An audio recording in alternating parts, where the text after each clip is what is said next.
We'll intervene whenever we decide it's in our national security interest to intervene. And if you don't like it, lump it. The problem with America is not that we go around marauding around the world imposing ourselves. The problem with America in the last 10, 15 years since the end of the Cold War, really in the last 60 years, is that we've been too slow to get involved. I don't know how many Iraqi civilians were killed, but I can assure you that the number is the absolute minimal that it's possible in modern warfare. Every nation in every region now has a decision to make. Either you are with us or you are with the terrorists. You know, that land over there is yours. You'll go back to it one day because your fight will prevail and you'll have your homes and your mosques back again because your cause is right and God is on your side. Welcome to the darkened hour. Welcome to the darkened hour. I'm your host, Adam Fitzgerald. Today's episode will concentrate on Operation Encore, the FBI's investigation of Saudi Arabia and the September 11, 2001 terrorist attacks.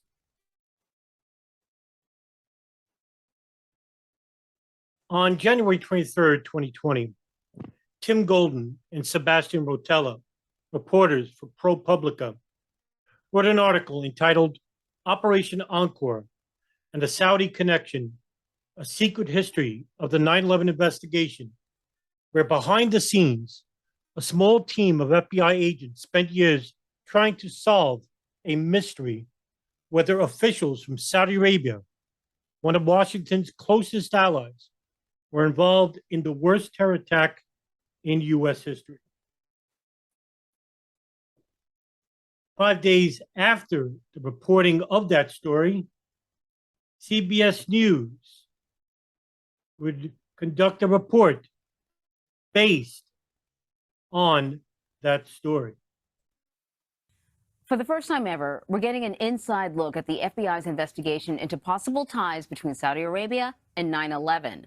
A new report from Propublica and the New York Times Magazine dives into the investigation. The article goes behind the scenes with many of the agents involved in the secret case. They spent years trying to figure out if one of America's closest allies was involved in the worst terror attack in U.S. history. It is the first time anyone has written about Operation Encore, the FBI's campaign focusing on Saudi Arabia and 9/11. You will recall 15 of the 19 hijackers were from the kingdom, but Saudi Arabia has continued to deny any involvement in the attacks. Propublica senior reporter Sebastian Rotella co-wrote that article, and he is joining us now from Washington. Thank you so much for being with us. It's my pleasure. Thank you. So, Sebastian, in your article, you write Washington is still trying to keep possible Saudi connections to 9/11 a secret. And you spoke with former FBI agents about this. What'd you learn? My colleague Tim Golden and I spent months working on this, and as you said, talking to agents involved in the investigation, officials who knew about it, some of the witnesses who had turned up.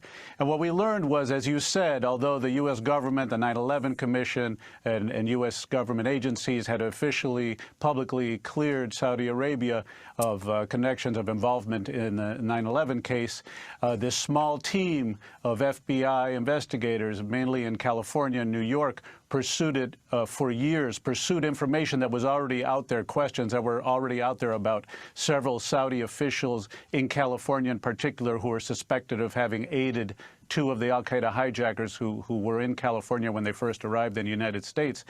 And this team, working quietly and with minimal resources, found a series of, witnesses, new witnesses. They went back to old evidence that hadn't been focused on before, and turned up new evidence. Circumstantial evidence largely, but that only added to the questions that were already out there about whether some of these low-level Saudi officials, a diplomat, cleric in Los Angeles, another individual who was believed to be a spy in San Diego, had been part of a support network that had aided these two hijackers in the months leading up to the attacks.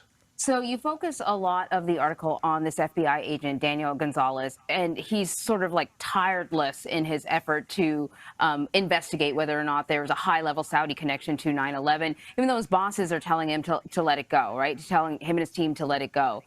What were some of the biggest takeaways from your interviews with him? And I know he sort of, every time there was a document that was released, he would dive into it, and he became aware that there was one narrative that was being floated that wasn't exactly a lie, but it wasn't 100% the truth either.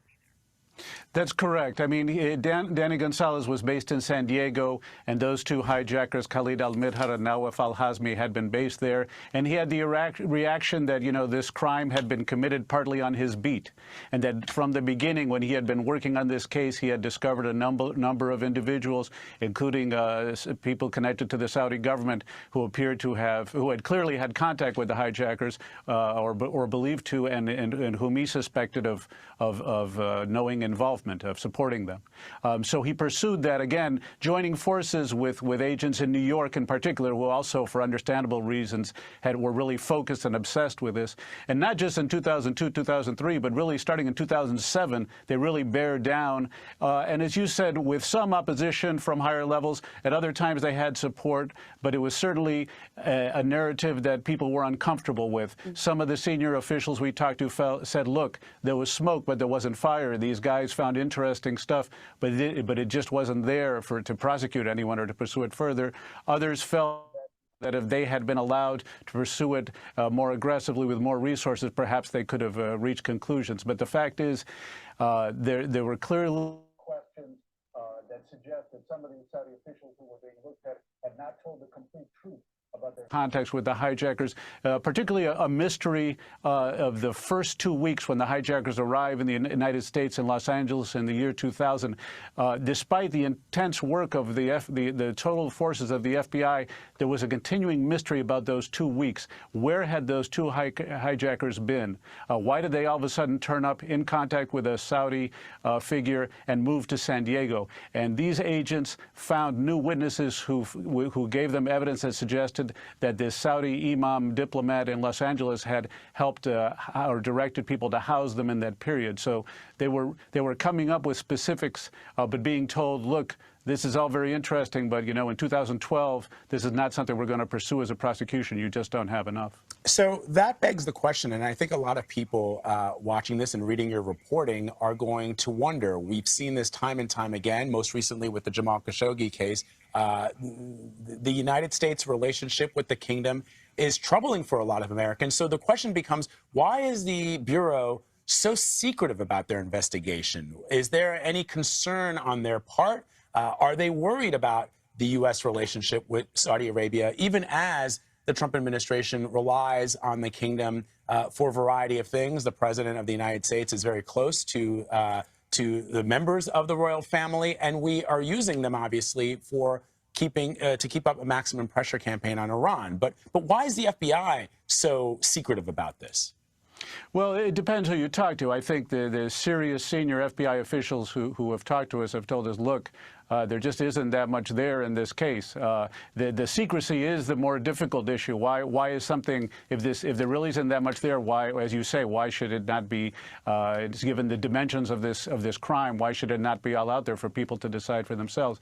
Look, I think our investigation shows that all through the 3 presidential administrations since 9/11, this has been an ongoing issue. Everything having to do with Saudi Arabia is always treated with great delicacy and deference for many reasons. Among them, some of the ones you cited, Saudi Arabia's wealth, its oil, its geopolitical strategic influence, and of course, most importantly, I think what people at the Bureau and the CIA have always told us is that their need for Saudi Arabia as a counterterrorism partner. So for whatever reason, through these 3 administrations, questions that could be problematic or embarrassing for the kingdom have been handled with delicacy and restraint and secrecy, and that continues today. So meantime, there's a group of 9/11 families that have continued to fight for justice in the court system, continued to ask the various administrations to release documents. And funnily enough, you know, it was President Trump, you write in the article, that said, yeah, sure, we can release some of these documents that the previous administrations had said no to, only to sort of have their requests kind of shut down by the Justice Department. But where are their efforts going now? What's going on with their desire to sue the Saudi government?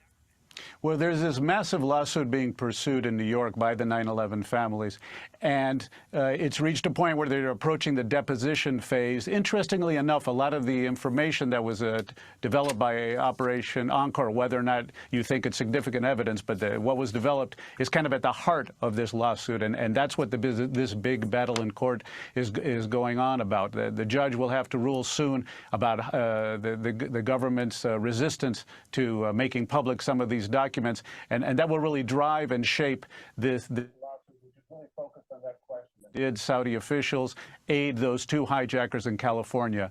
And in the coming months, there will be some rulings that will determine whether the Trump administration has to disclose more documents, and there will also be rulings about the scope and the number of people who will be deposed in Saudi Arabia, and whether perhaps some of this information that these agents pursued for so many years until the case is still technically open, but until 2016 it was really aggressive and active, whether that will finally come out in the setting of this civil suit against Saudi Arabia. You know, Sebastian, Anne-Marie pointed out the 9/11 families, and one can only imagine the pain and suffering that they've had to live with over the course of these many years.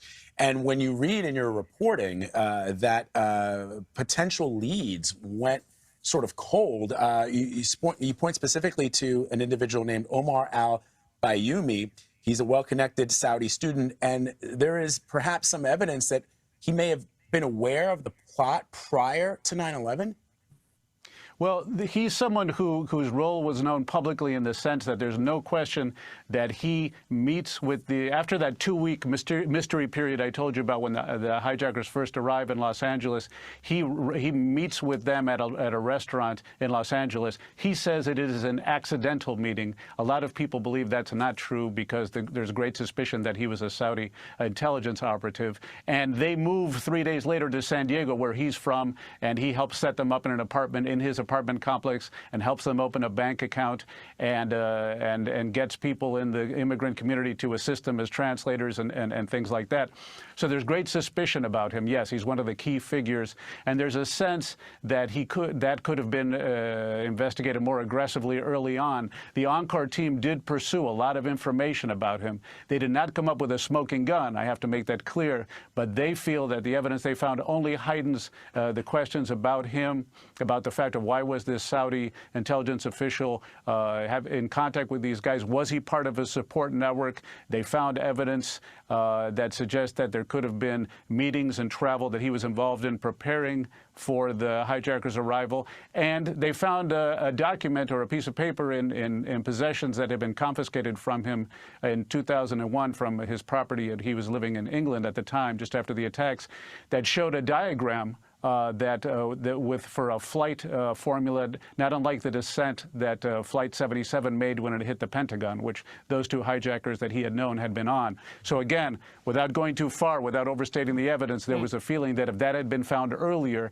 perhaps he would have been pursued more aggressively. But that is one of the lingering mysteries about this case. And just, and you know, we got about 15 seconds, Sebastian, but just give our audience the coda to this. Where is this investigation now? It apparently ended in 2016, right? Well, it was transferred to a different unit, but I think between retirements, transfers, there was clearly a concerted effort, we're told, to sort of scale this case down.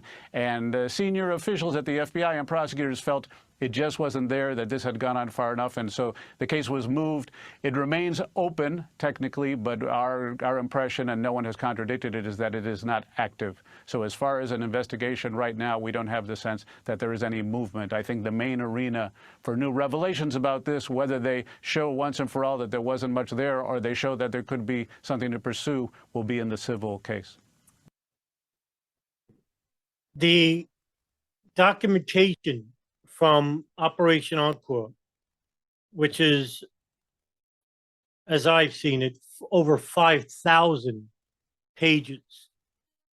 Although Operation Encore has declassified has 12,000, I'm currently reading a 5,000 page declassification cache.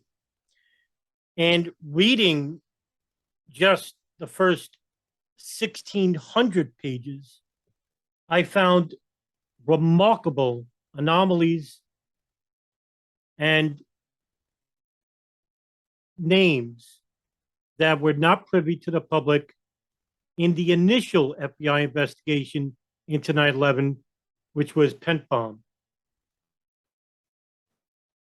And in today's episode, I'm going to be reading a number of files that I have already spoken about on my YouTube channel. But in this context, I have put it in chronological order regarding certain names, such as Omar al-Bayoumi, Osama Basnan, Fahad al-Thumeri, Muwased al-Jarrah, and Modar Abdullah, as well as Anwar al-Awlaki, Sam Mustafa, and others as well, in which it shows that the 9/11 attacks, well, at least two 9/11 hijackers had received logistical and financial support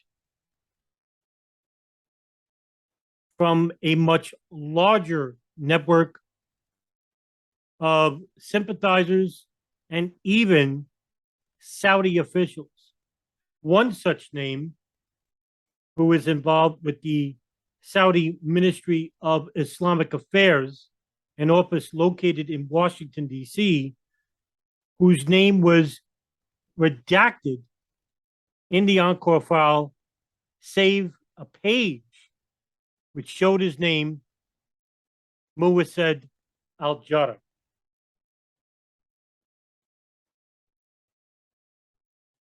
Some of the documentation will show that not only did these two operatives, Khalid al-Mihdhar and Nawaf al-Hazmi, receive financial support inside the United States, but that the logistical support came from Saudi consular officials, as well as suspected Saudi officers for their intelligence agencies.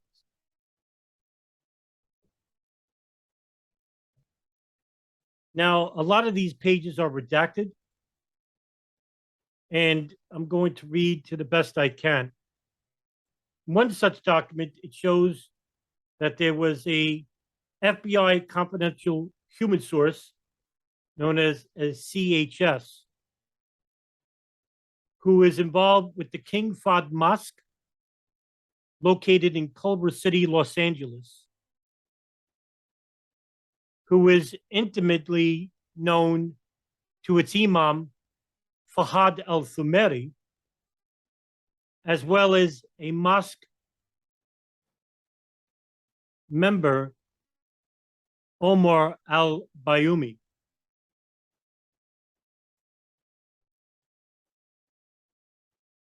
The document goes like this. In response to their request, Fahad al-Thumeri was sent to be the lead imam at the King Fahd Mosque. Although the request for an imam appears to have been channeled through the Saudi Arabian government, it is unclear at this point the exact succession of events.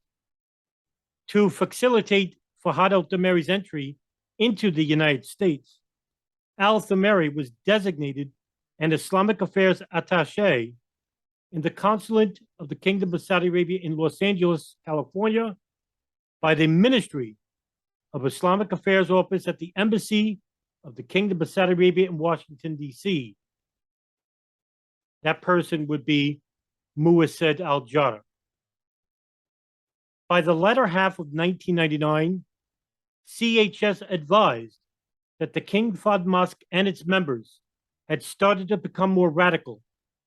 Fahad al-Thamari had brought in another Imam, Muhammad al-Muhanna, who, according to CHS, was extremely radical in his religious views. Around the same time, the end of 1999, the King Fahd Mosque received a phone call from an individual in Malaysia. According to Blank, the caller wanted to speak with Fahad al-Thamari. There is a long redaction, and then this phone call was regarding the imminent arrival of two brothers who needed their assistance. Those two brothers were, according to CHS, Nawaf al-Hazmi and Khalid al-Midar. Now, let me fill in some blanks. In December of 1999, the NSA, who were listening to the phone calls out of an al-Qaeda communications hub, a house located in Yemen, in the capital of Sana'a, which was owned by an individual by the name of Ahmed al-Hada.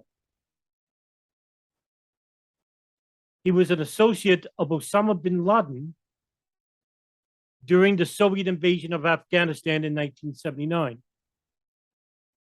It is alleged al-Hada had fought alongside bin Laden at certain points within the war.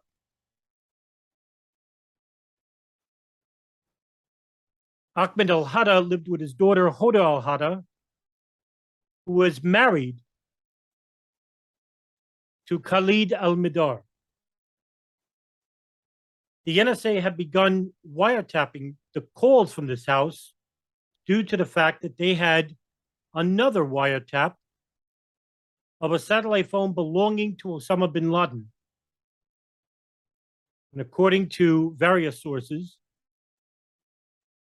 the NSA had been listening to bin Laden's satellite phone from 1992 to 1998, when he ended having a satellite phone, in which the number for the Yemen hub kept calling, in which bin Laden kept calling it as in return.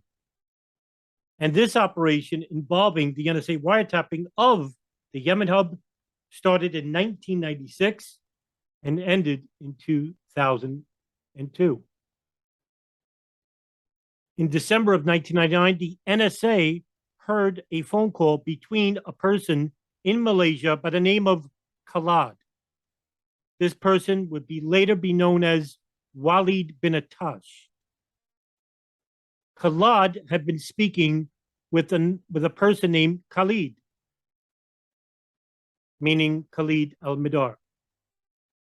Khalid had told Khalid about a meeting in Malaysia that was to take place with many leaders of al-Qaeda and al-Qaeda affiliates located in Indonesia and Philippines, members of the Jemaah Islamiyah in Indonesia and al-Qaeda, as well as Abu Sayyaf in the Philippines, attended this meeting.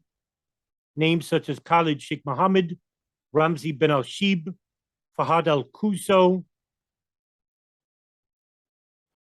Khalid al-Midar, Nawaf al-Hazmi, his brother Salim al-Hazmi, Ridwan Isamuddin, who goes by the Nam de Gua Hambali, and allegedly Zacharias Musawi. It is alleged that the CIA and NSA had taken pictures of those attending this meeting. It is also alleged that at this meeting, the USS Cole and the plane's operation were discussed here. And this is why this is such a key document in the Operation Encore file, which shows, according to this FBI informant,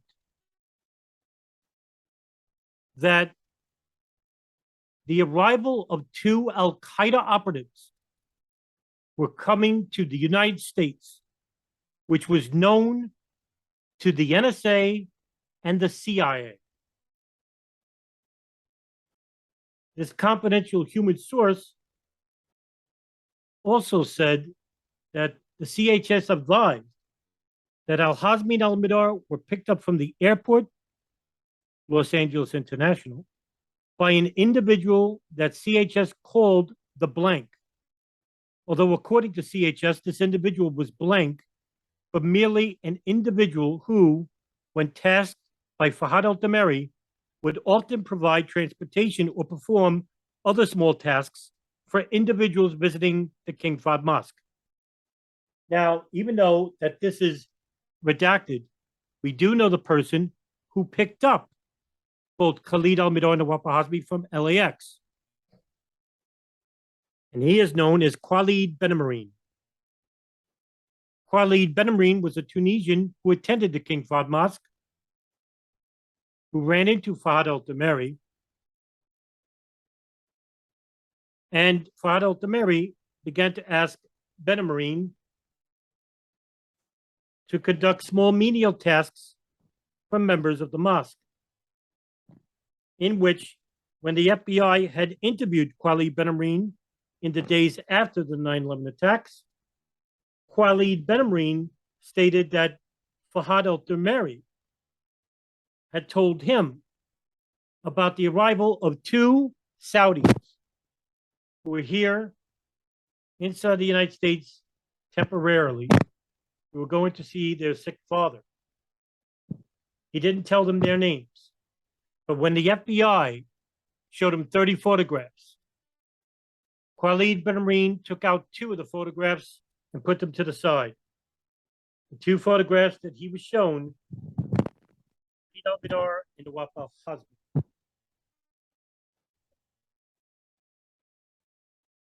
The FBI had interviewed Khalid Benamarine 3 times, in which, surprisingly, the FBI under Director Robert Mueller ended the case from going any further and deported Khalid Benamarine back to Tunisia, for which he had stayed in the United States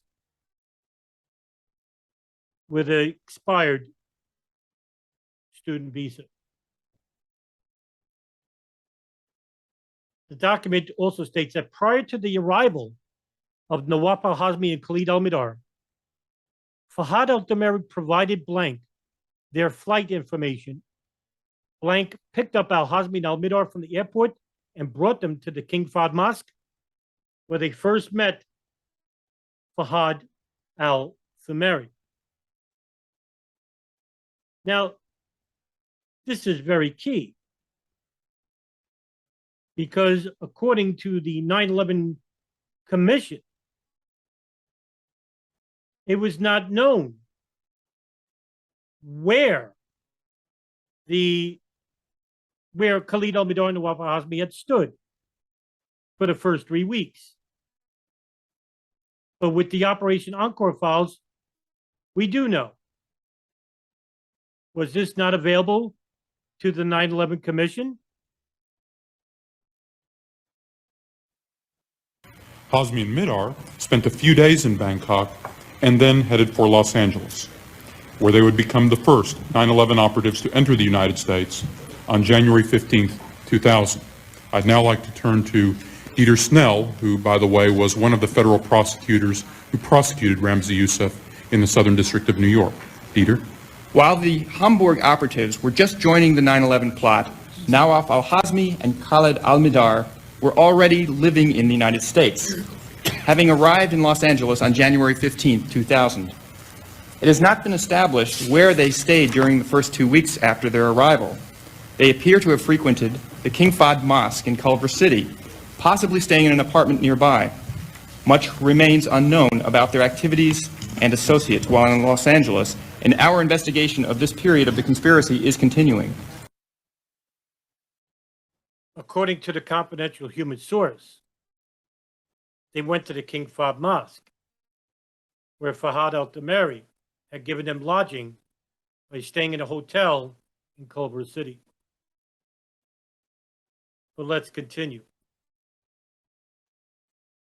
From the redacted file of Operation Encore. During al-Hazmi and al-Midar's time in Los Angeles, Blank was asked by Fahad al-Dameri used the Mediterranean restaurant and a nearby Starbucks coffee as meeting places. Blank showed Al-Hazmi and Al-Midar the location of the Mediterranean restaurant. CHS did not have a clear understanding of Al-Hazmi and Al-Midar's progression from Los Angeles to San Diego, nor the reason behind such a move. Now, why is this big? Because in later documents in which I'll read, and according to the PENTTBOM investigation, Omar al-Bayoumi, who is an associate of Fahad al-Tamari, and who is suspected of working for the Saudi government while inside the United States, in which one of the Operation Encore files names the employer of Omar al-Bayoumi in Saudi Arabia as a government institution. Omar al-Bayoumi would later give an interview with the FBI and the 9/11 Commission, in which he stated that he was in the restaurant with an associate, Kaysan bin Dan, another King Fahd Mosque attendee, and that Khalid al-Midar and Nawaf al-Hazmi entered the restaurant. The question is, Khalid al-Midar and Nawaf al-Hazmi don't speak English. They don't know their way around the United States. They have never been here. So how is it that they found this restaurant? Well, with the latest Encore files, we now know that they were directed to the restaurant by this person, whose name is redacted in the report. And that Khalid al-Midar and Nawaf al-Hazmi were the first ones in the restaurant. And then walked in Omar al-Bayoumi and Kaysan bin Dan. And that information came from Kaysan bin Dan himself. So why did Omar al-Bayoumi lie about meeting Khalid al-Midar and Nawaf al-Hazmi while they walked in? It was the other way around. Let's go back to the file. CHS positively identified the individual in a photo as someone who has been to the Los Angeles King Fahd Mosque. The photograph is of Khalid bin Atash, also known as Khalad. CHS stated that this individual in the photograph had a limp or a bad leg. Bin Atash had a prosthetic leg. And that he had been in this mosque in 1999. And this had to have been before the bombing of the USS Cole, in which he is suspected of being a co-mastermind.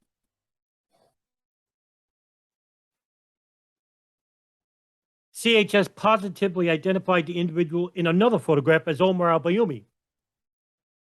CHS stated that al-Bayoumi was at the King Fahd Mosque every Friday for prayers, adding that al-Bayoumi and al-Thumari were acquaintances. CHS advised that al-Thumari asked al-Bayoumi to personally take care of Nawaf al-Hazmi and Khalid al-Midar. Al-Bayoumi was with al-Hazmi and al-Midar on multiple occasions while they were living in Los Angeles and San Diego. CHS positively identified the individual in another fourth photograph as Anwar al-Awlaki. CHS advised that al-Thumari also asked al-Awlaki to assist Nawaf al-Hazmi and Khalid al-Midar while they were in San Diego.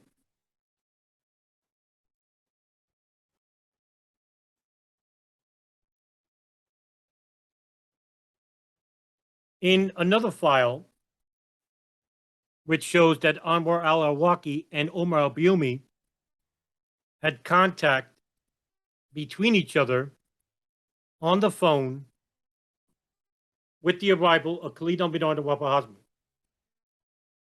The file starts like this.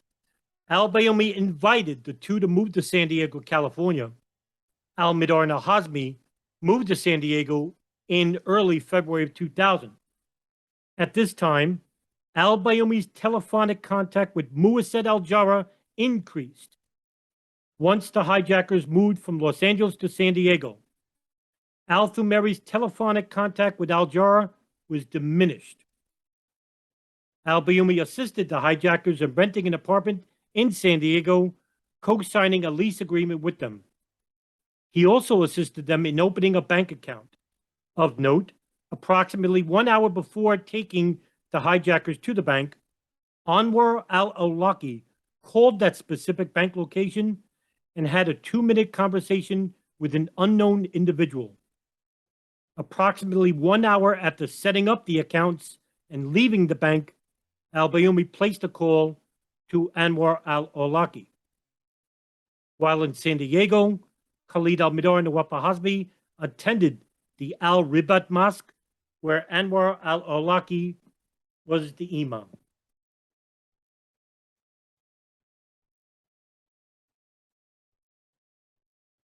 In a file entitled Omar al-Bayoumi meets Khalid al-Midar and Nawaf al-Hazmi at Mediterranean restaurant. On January 15, 2000, Khalid al-Midar and Nawaf al-Hazmi arrived in Los Angeles, California via LAX airport on a flight from Bangkok originating from Malaysia. The first place they visited was the King Fahd Mosque, where Fahd al-Thumeri was the imam. Al-Thumeri tasked an associate, Omar al-Bayoumi, to look after Khalid al-Midar and Nawaf al-Hazmi during their time in Los Angeles, to include transportation, lodging, etc. In subsequent interviews with the FBI, the associate stated that the hijackers asked him specifically where the Mediterranean restaurant was. Approximately 1 week later, Khalid al-Midar and Nawaf al-Hazmi went to the Mediterranean restaurant, where they met with Omar al-Bayoumi and Kaysan bin Don. And like I said, it's pretty interesting to note that Omar al-Bayoumi had lied about them walking into the restaurant and meeting al-Midar and al-Hazmi when it was the other way around.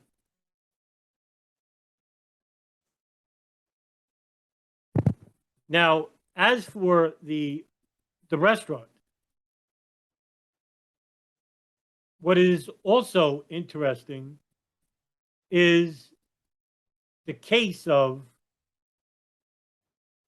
who that associate was that took him to the restaurant.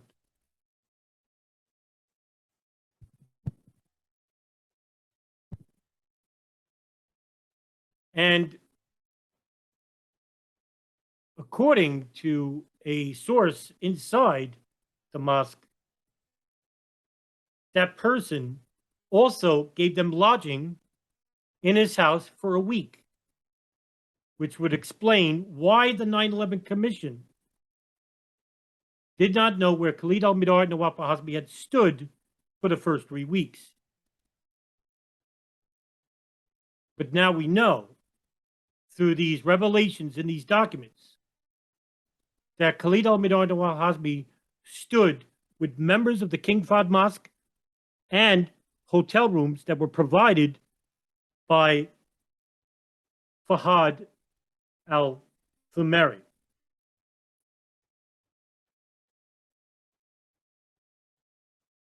Now, in a file entitled, Omar al-Bayoumi, Saudi government employee, because you're probably asking, who does Omar al-Bayoumi work for?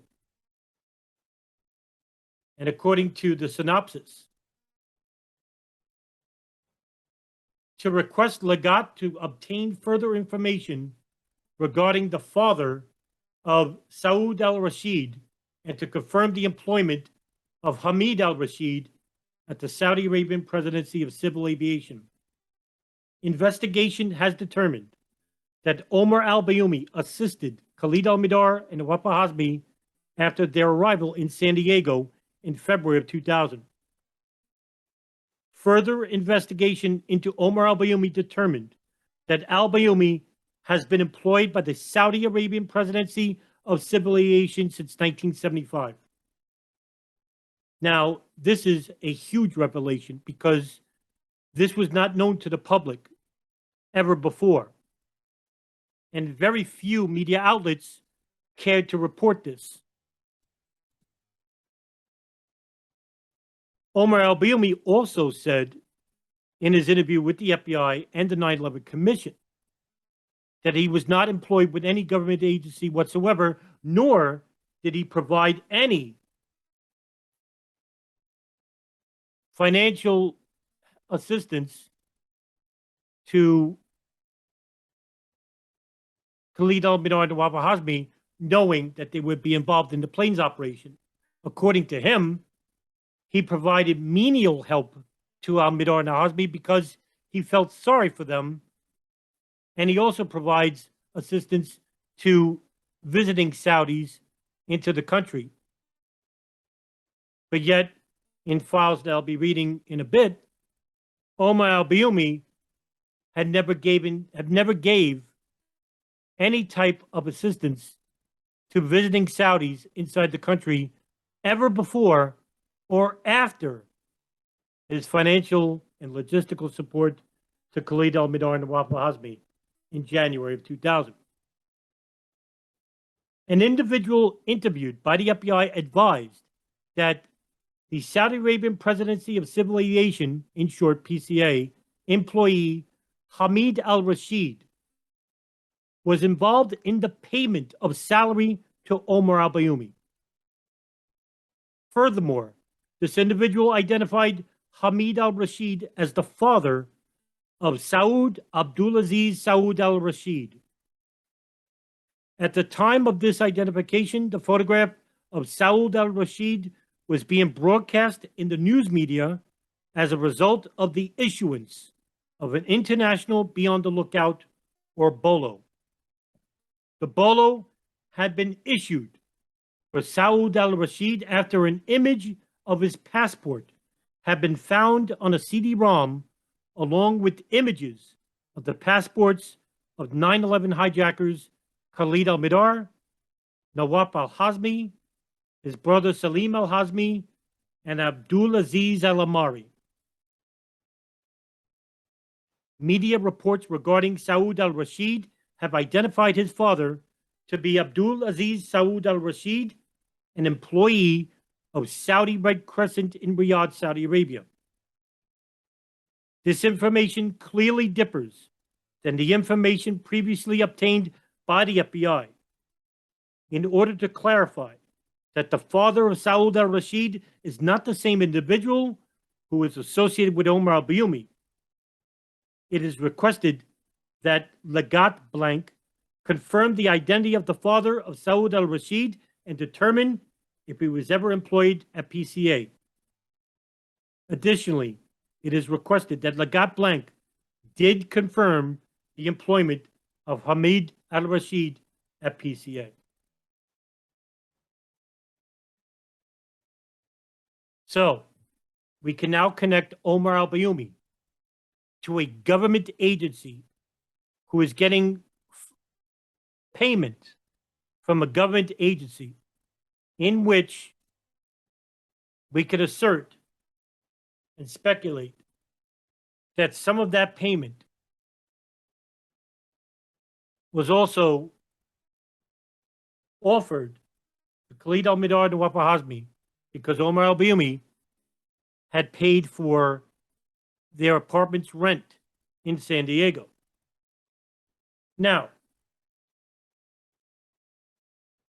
if Muassed al-Jarrah, the Foreign Islamic Affairs adjutant, had been the primary coordinator in getting Fahad al-Tameri his position at the King Fahd Mosque, and who is known to Omar al-Bayoumi and Osama Basnan and Anwar al-Awlaki, Muassed al-Jarrah needed to have direct contacts in Los Angeles and San Diego. and in a file entitled Adel al-Saban and Mu'tib al-Suderi facilitate the arrival of Khalid al-Mihdhar and Nawaf al-Hazmi in Los Angeles.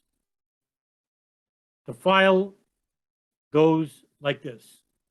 FBI investigation conducted through Operation Encore uncovered 2 additional individuals, Adel al-Sadhan and Mu'tib al-Suderi, with a past connection to the subjects of Operation Encore, along with telephone and financial analysis, indicates al-Sadhan and al-Suderi may have assisted in laying the groundwork for the arrival of al-Hazmi and al-Mihdhar in Southern California and served as an advance team to vet those who would later assist both hijackers.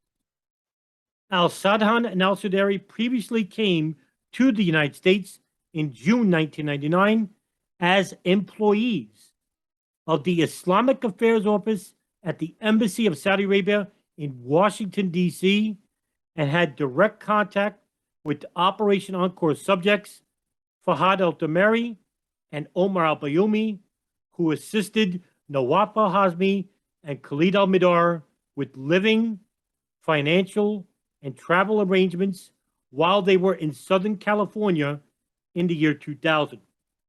Although al-Sadhan and al-Suderi never had direct contact with al-Mihdhar and al-Hazmi, al-Sadhan likely met with Fahad al-Damari in person in 1998, approximately 1 year before the hijackers arrived in the U.S.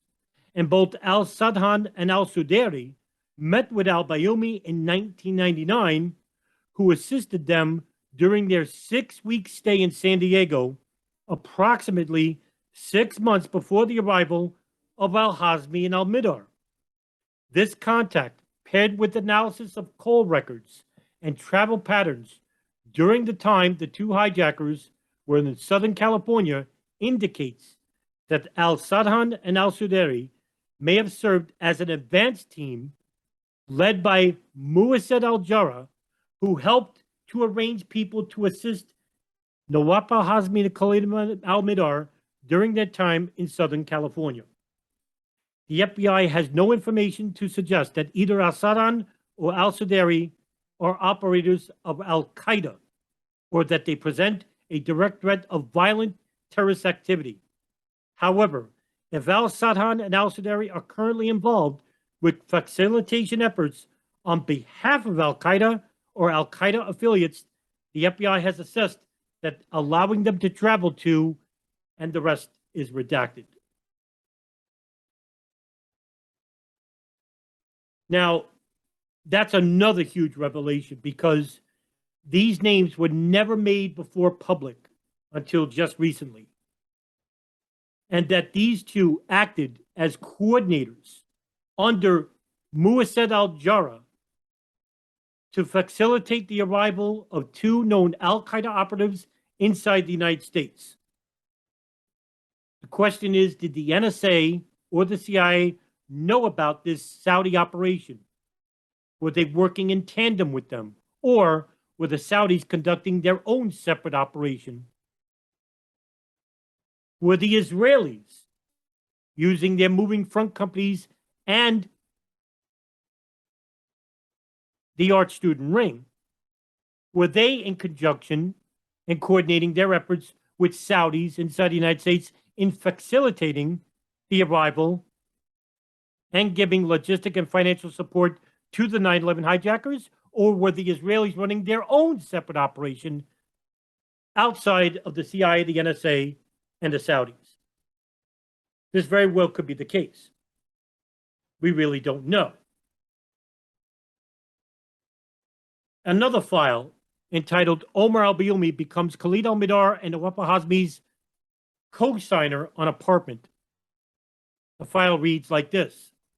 According to an interview of Blank dated August 16, 2002, initially, Nawaf al-Hazmi and Khalid al-Mihdhar came into the rental office of the Parkwood apartment complex in San Diego with an unknown Middle Eastern male, looking for a 2-bedroom apartment sometime during the end of January 2000 or beginning of February 2000.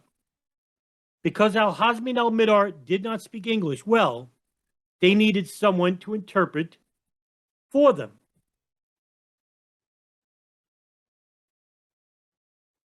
And who interpreted for them?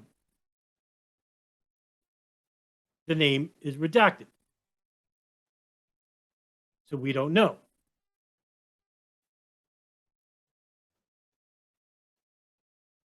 That Omar al-Bayoumi had become a co-signer of the apartment that was paid for by Omar al-Bayoumi.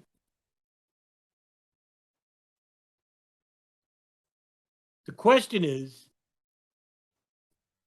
whether that payment was coming from directly from the Saudi Arabian heir presidency. I'll continue. Since al-Hazmi and al-Midar did not have enough cash, nor did they have a cashier's check, money order, or certified check, al-Bayoumi left and returned with a cashier's check in his name and made payable to the Parkwood Apartments the amount of $1,558, effectively acting as a rental agreement and co-signer and guarantor. According to an interview with Blank dated September 18, 2001, Blank remembers renting an apartment to two Middle Eastern men from January to March of 2000. Blank reported that there was another male individual who acted as a translator on approximately 4 occasions for Khalid al-Midar and Nawaf al-Hazmi. This person was described as a light-complected Middle Eastern male, approximately 5'6", 160 pounds, wore glasses, and a Jewish yarmulke.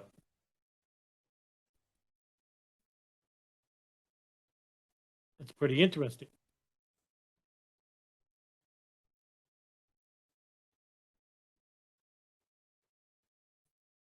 But who is Muwasset al-Jarrah? What do we really know about him? Well, according to the Operation Encore file, it's entitled Muwasset al-Jarrah, Selecting Sunni Extremists Inside. The file reads, al-Jarrah may be trying to bring other Saudi Sunni Salafi extremists into the United States through his position at the EKSA, which is the Foreign Ministry of Affairs in Washington, D.C. Al-Jarrah's official responsibilities are to manage and control all assignments of Saudi imams, clerics, into the United States and facilitate the issuance of diplomatic visas to these individuals. Saudi imams who are assigned to the United States through this process report to al-Jarrah as he serves as the coordinator of their activity while they are inside the United States. Al-Jarrah is purposely selecting Saudi Salafi extremists to be assigned to the United States, and there's a long blank. Al-Jarrah travels in and around the United States, visiting the Saudi imams under his control. It should be noted that Al-Jarrah is listed as an accountant for the EKSA on the U.S. Department of State's diplomats list.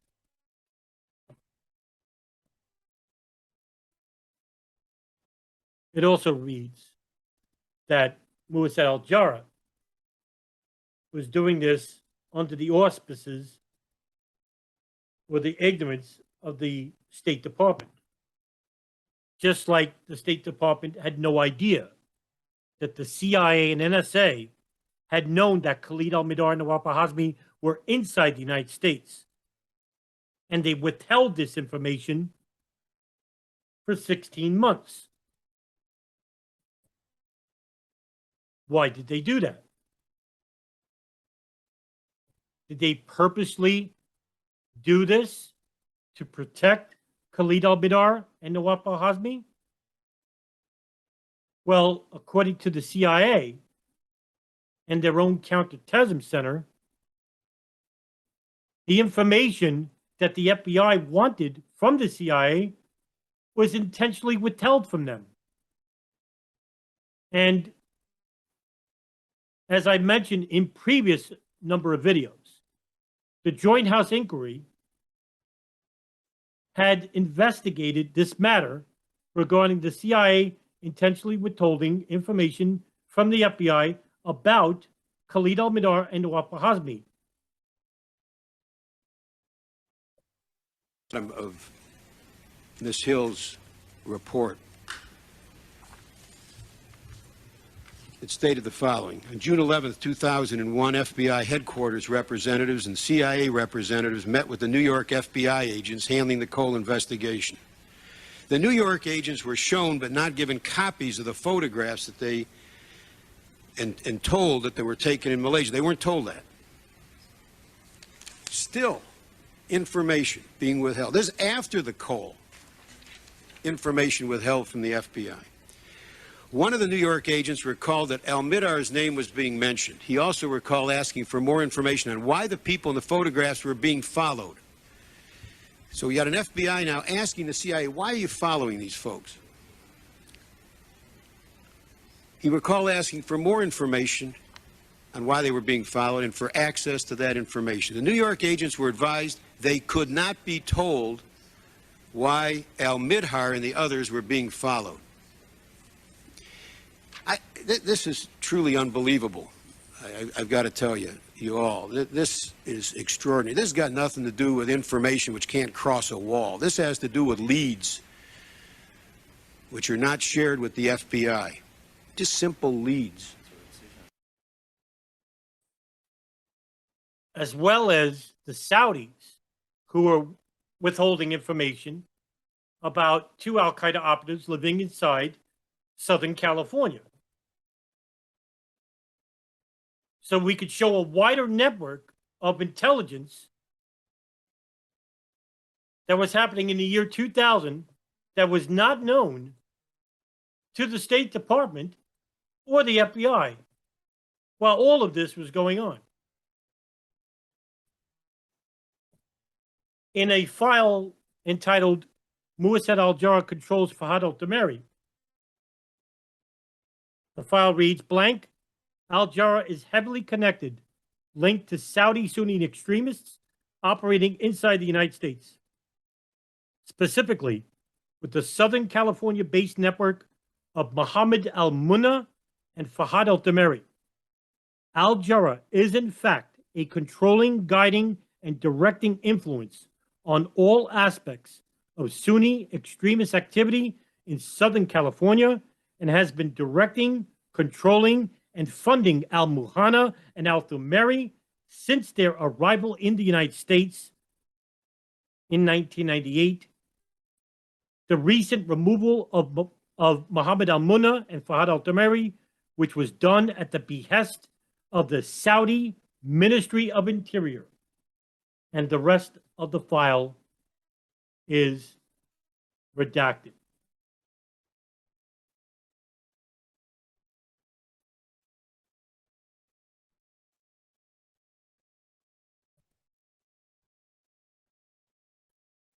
It seems that Muassad al-Jarrah is the lead coordinator regarding Saudi intelligence in Southern California, which was not known to the public before the declassification of these files. Now, so far, these revelations are enormous, and yet it is largely ignored by the legacy media, which are basically the arm of the federal government,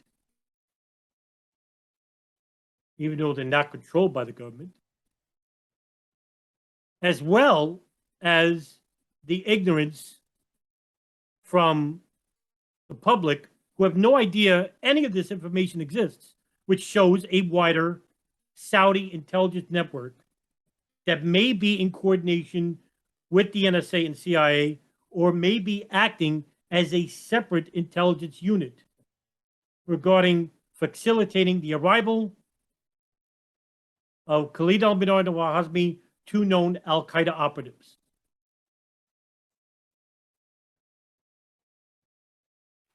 Now, in a file in which the synopsis entitles "Document Relevant Information Obtained During a Consensually Recorded Personal Conversation Between a San Diego Cooperative Witness, CW, and Target Subject Osama Yusuf Basnan on 2001 in San Diego, California." The details of this file are: on blank 2001, a source who is in a position to testify met with Osama Basnan, who is an associate of Omar al-Bayoumi, in San Diego, California, and engaged in a consensually recorded conversation. The meeting took place predominantly in blank. The meeting was consensually monitored and surveilled by the FBI. And the meeting goes like this. Source and Basnan greet each other and exchange pleasantries. There's a long redaction of what Basnan is saying. But it says, note, after the meeting, the source commented that Osama Basnan, throughout the conversation, appeared on several occasions to begin to discuss events surrounding the September 11, 2001 terrorist attacks in a way that seemed to indicate that Osama Basnan had some prior information or knowledge regarding the terrorist attacks. However, source further commented that each time it seemed Basnan was beginning to discuss information indicative of Basnan having prior knowledge of the events of September 11, 2001, Basnan would catch himself, change the topic, or attempt to diminish or contradict what he had begun to say. Basnan's statement, blank, in the above quote, may be one such example. And the recording is actually redacted. The transcript of the recording is redacted, but the notes are not. There's another note after the recording is played. This is one of the more pertinent comments by Osama Basnan. Here, Basnan seems to indicate that he has knowledge of terrorist training in general, and more specifically, knowledge of the demeanor of the hijackers when they were training in preparation for the terrorist events of September 11, 2001. Then they played a recording, which is redacted, and there is a note. This is one of the most pertinent statements by Osama Basnan. Basnan admits that he used to live in the same apartment complex with some of the hijackers. Basnan, in two separate statements, emphatically asserts that he used to see them. In interview, blank prepared the transcript about the meaning of the word see in the context which it was used, determined that Basnan at least admitted he knew who they were, saw them around the complex, but did not necessarily associate with or engage in conversation with the hijackers. However, the use of the word see in the context did not preclude Basnan having a more close association with hijackers and possibly talking directly with the hijackers. At this point in the conversation, Basnan provided no further clarification on how extensive the relationship with the hijackers were. Again, there is a redaction because the transcript is redacted from the recording. Note, source has positively identified the person they were referring to as Omar al-Bayoumi, who is actually detained in Great Britain. Investigation to date has been able to confirm that hijackers Nawaf al-Hazmi and Khalid al-Mihdhar lived with Omar al-Bayoumi, and that Osama Basnan asserts that Omar al-Bayoumi knows the hijackers, something al-Bayoumi has consistently denied. It is asserted by the source that Osama Basnan knows some information regarding the events surrounding the September 11, 2001 terrorist attacks that the source is unaware of. It also suggests that Basnan is not inclined to openly discuss his knowledge of those events with source. In addition, in a post-debrief interview of source commented that when Osama Basnan made the statement about blank, Basnan was referring to some identified blank plan to conquer the United States or subject the United States to the will of the Muslim people.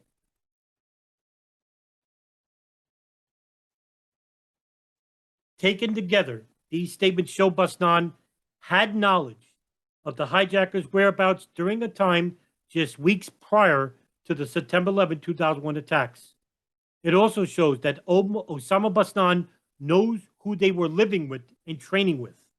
This information is not publicly known, nor has been confirmed in the investigation.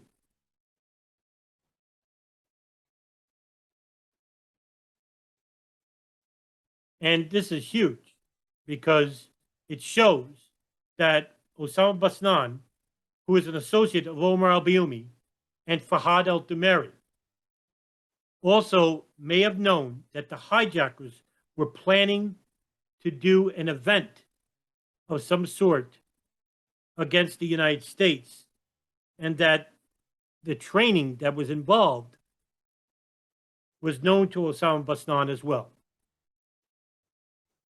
Now, in another file, which is entitled Saudi Government Contact with Omar al-Bayoumi, states that blank information was provided to Special Agent blank regarding Omar al-Bayoumi.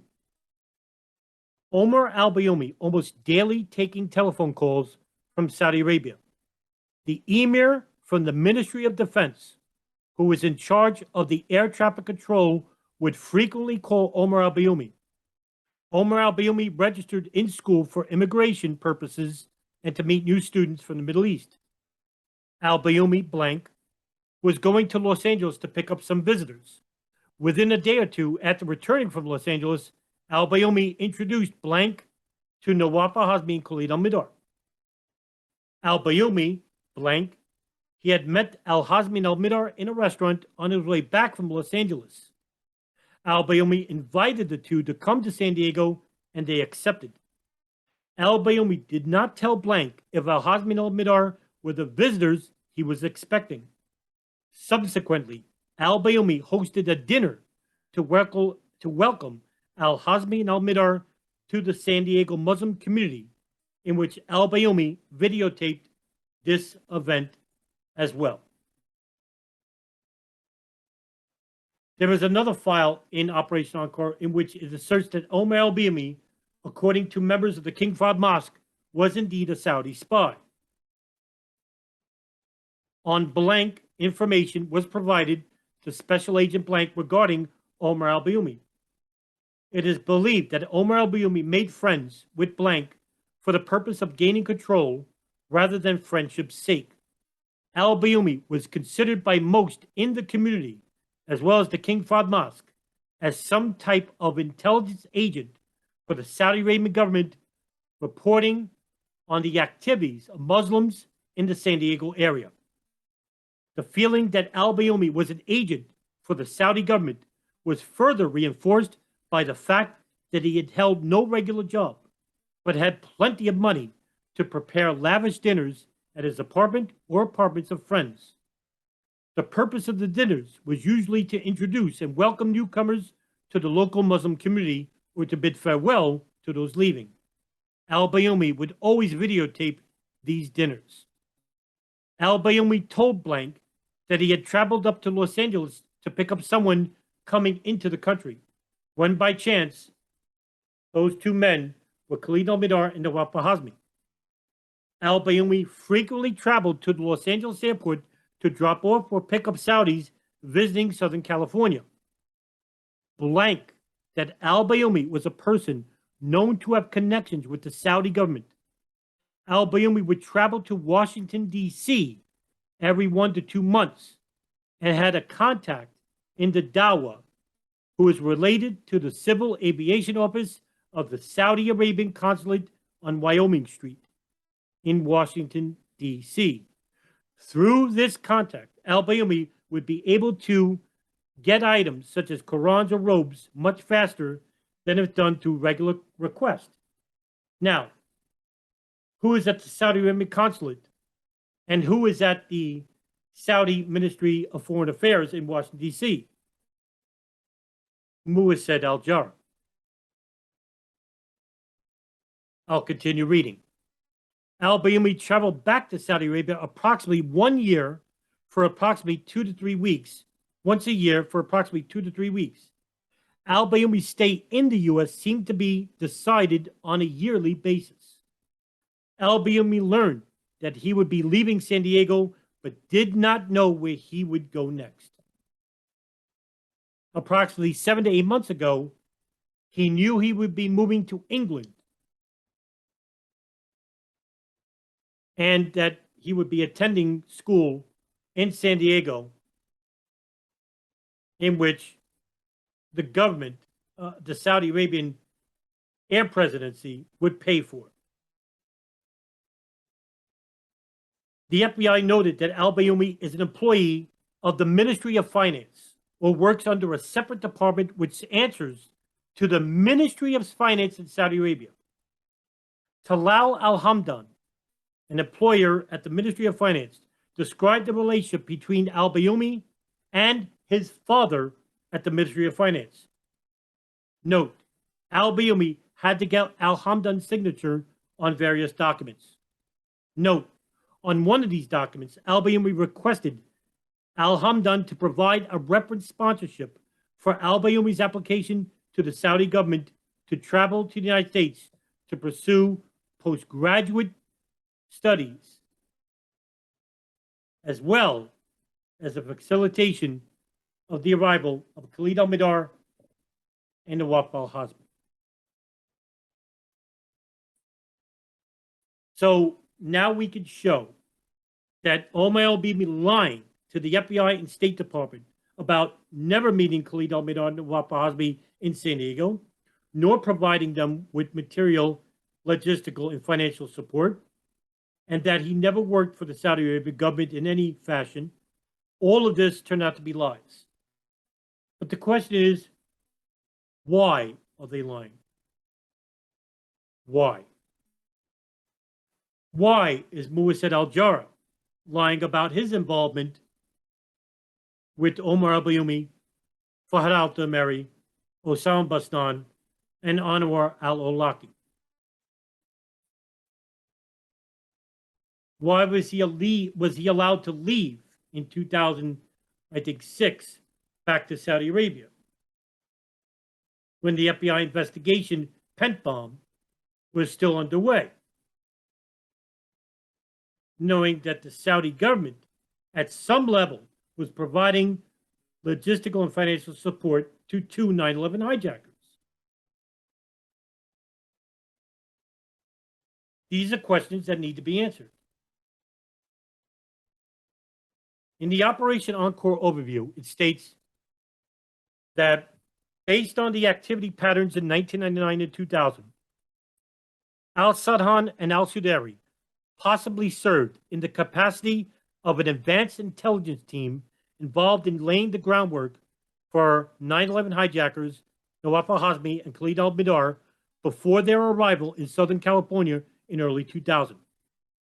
There is no indication that al-Sadhan and al-Sudari had direct contact with the hijackers.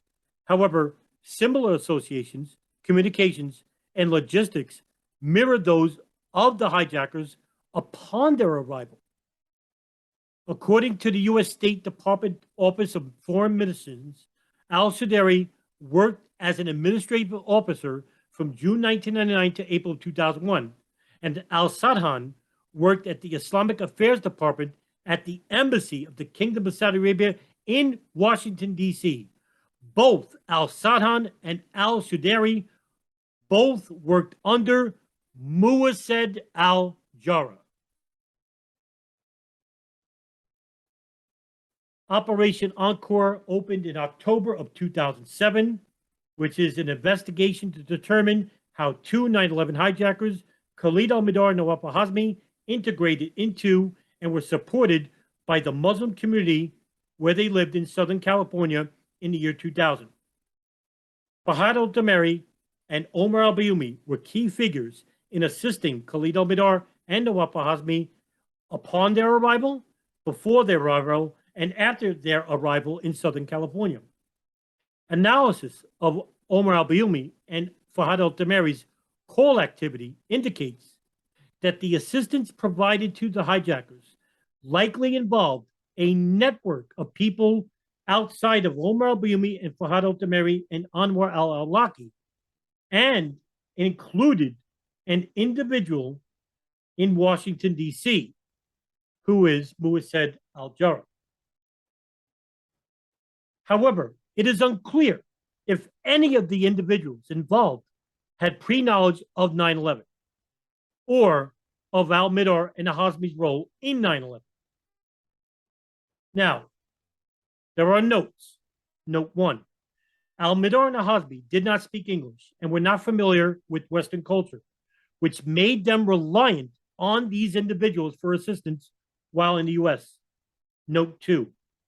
Blank was tasked by Fahad al-Dameri to pick up Khalid al-Mihdhar and Nawaf al-Hazmi from the airport and to take care of them while they were in Los Angeles. That person turned out to be Kweli Benemri. However, in FBI interviews with Blank, he never admitted to directly being tasked by Fahad al-Dameri, but he did admit to spending time and assisting al-Mihdhar and al-Hazmi with various things while they were in Los Angeles. Note 3. During an FBI interview with Blank, he admitted to being instructed by al-Bayoumi to assist Nawaf al-Hazmi and Khalid al-Mihdhar during their stay in San Diego. Al-Bayoumi also told Blank that he, al-Bayoumi, was responsible for Nawaf al-Hazmi and Khalid al-Mihdhar. Note 3. According to a proffer interview of Modar Muhammad al-Modar Zaid, aka Modar Abdullah, he was tasked by Omar al-Bayoumi to look after Khalid al-Mihdhar and Nawaf al-Hazmi during their time in San Diego. It remains unclear as to why Modar or Blank were chosen by Omar al-Bayoumi.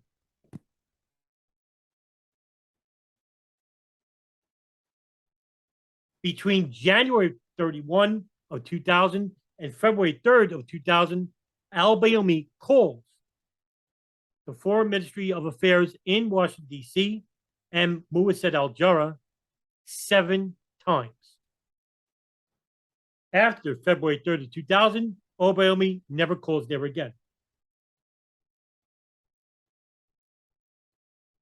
So what I'm trying to say here is that we now have proof that there is a larger Saudi network than we were previously led to believe, and that this network involved members of the Saudi government, not just in Saudi Arabia, but inside the United States as well, with Muwahid al-Jarrah working at the Saudi Arabian Ministry of Foreign Affairs in Washington, D.C., who was the coordinator of Fahad al-Dameri, the imam at the King Fahd Mosque, Omar al-Bayoumi, who provided financial and logistical support in Los Angeles and San Diego to Khalid al-Mihdhar and Nawaf al-Hazmi,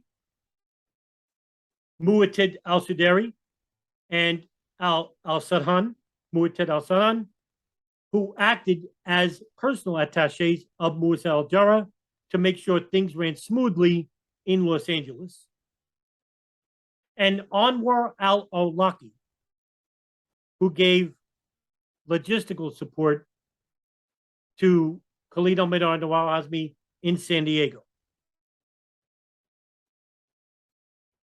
And that there were other members of the King Fahd Mosque who may have unwittingly provided financial, logistical, and travel information to Khalid al-Mihdhar and Nawaf al-Hazmi. All of this information was not known to the public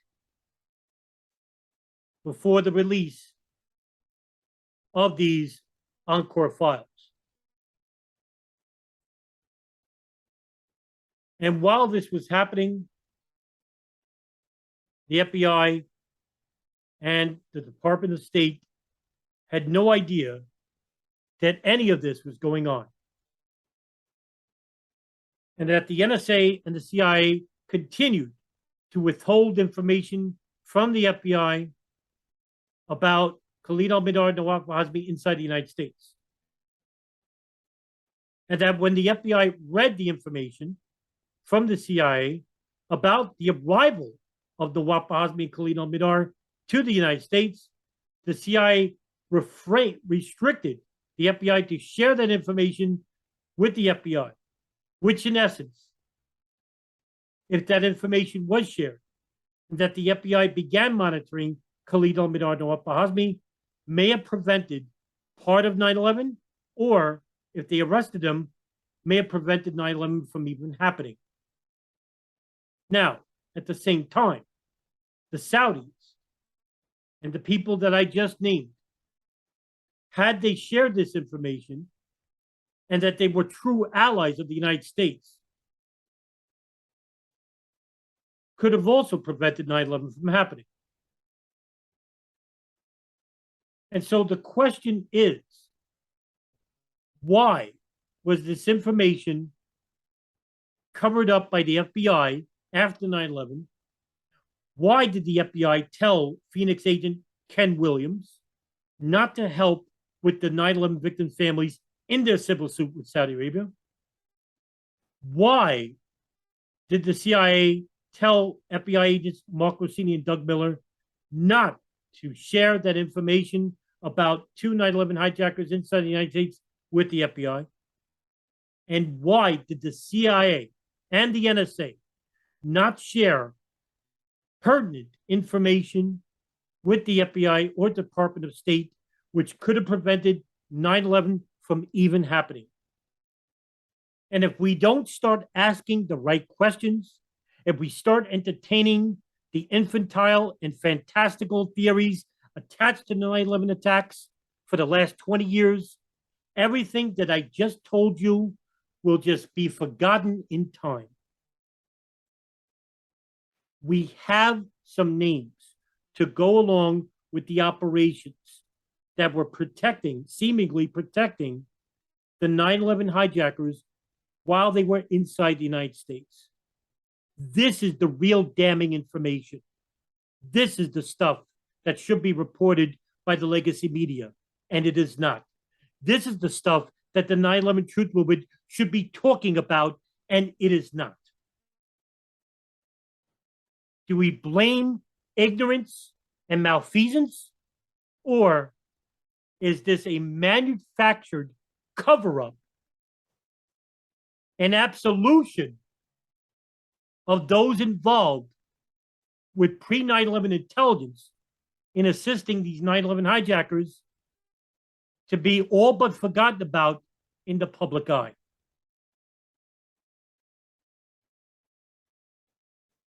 But as more revelations will come up, as sure as I'm going to be reading with the next 4,300 pages, I'll probably be doing more episodes just like this to keep you, my dedicated listeners, and to newbies who may be listening for the first time, I'll keep you informed, because you deserve to know what is happening with the pre-9/11 intelligence operation rings regarding the Saudis, the Israelis, the NSA, and the CIA, which was later covered up by the FBI afterwards. And so that's the end of this episode of The Darkened Hour. I'm your host, Adam Fitzgerald, and we'll see you in the next episode.